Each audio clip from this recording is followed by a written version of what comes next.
Today we're going to go over a topic that has been discussed since the beginning of time. We're going to clear some misconceptions about this topic. I ask you to suspend your current beliefs and conception and your understanding of religion, because today we're going to go a little bit deeper into the true meaning of spiritual warfare. We usually think of the supernatural forces of good and evil. We think of that as separate from us. We don't really consider it as a part of us. But today I'm going to make you think a little bit, to give you a new perception and a new way of understanding spiritual war, so that hopefully you see it. Spiritual warfare, it's two parts. I'm sure we're all familiar with the war part of it and spiritual. So now, spiritual, what is a spirit? Let's start with that. There are several definitions for spirit. A spirit is a non-physical part of a person. It can also be the seat of emotions, character, and soul. Also, it can be considered a supernatural being, or see a disposition or attitude. But your spirit is pretty much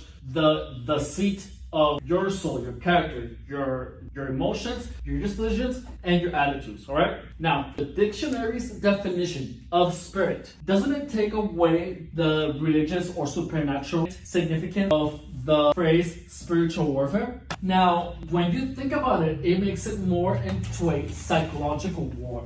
So now, when you actually think about the meaning of spirit, of the actual word spirit in the dictionary, it really takes away the religious and supernatural connotation of spirit, and it can better translate into a psychological war, because in the end, your emotions, your character, your soul, it's an invisible part of you, is your supernatural being, the seat of your character, of your emotions, of your dispositions, and of your attitude. What is that? Your psyche. So it's a psychological war. Spiritual warfare is a psychological war. All right, stop seeing spiritual warfare as something supernatural. It is as real as it gets. The only reason of the misconception is because Hollywood and a mistranslation. How is it a mistranslation? Let's reevaluate the following terms. When we take into consideration the actual meaning of spirit, and then we reevaluate the following terms. What is the Holy Spirit? Spirit of goodness, all right?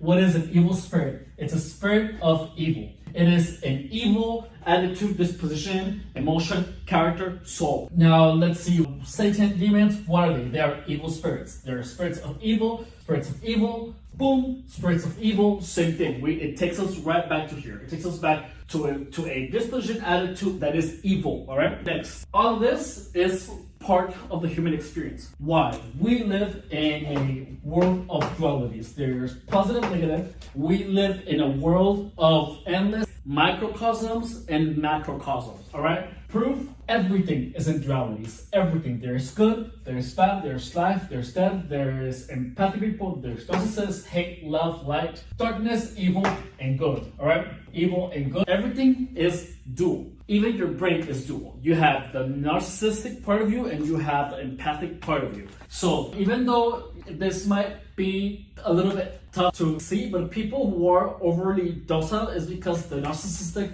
part of your brain is not as active as it should be. So later we're going to talk about the integration of the shadow. That is from Carl Jung's psychology. But we'll talk about that later. So, they are all parts of the human experience. The dualities of everything they are parts of the human experience. We're gonna go a little bit deeper onto demonic possession and reevaluate its real meaning. Now, the only reason I can tell you that demonic possession is pretty much that they were possessed by a spirit of evil that is a problem of the mind. These people were crazy. Why? Because we have one actual case where the person confessed that they were making it all up. And this happened 200 years ago, and the person was a sister. She was a nun.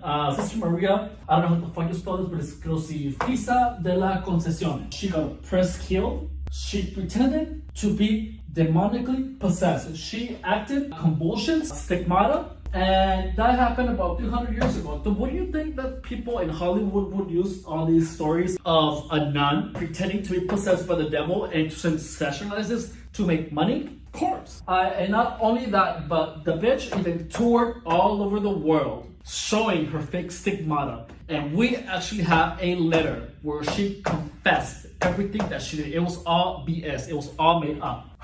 Alright? So, this is your food for thought for today. Rethink your current conceptions of what is spiritual warfare. So you have any questions, comments, concerns, ideas, counter arguments, topics of discussion, put them in the comments. Subscribe, though I would really appreciate it, subscribers. Or if you have a friend that would be interested in this type of information, please send them, share this video, like it, ring the bell, or any of that. I would really appreciate it. Thank you so much. Have a good day. Bye.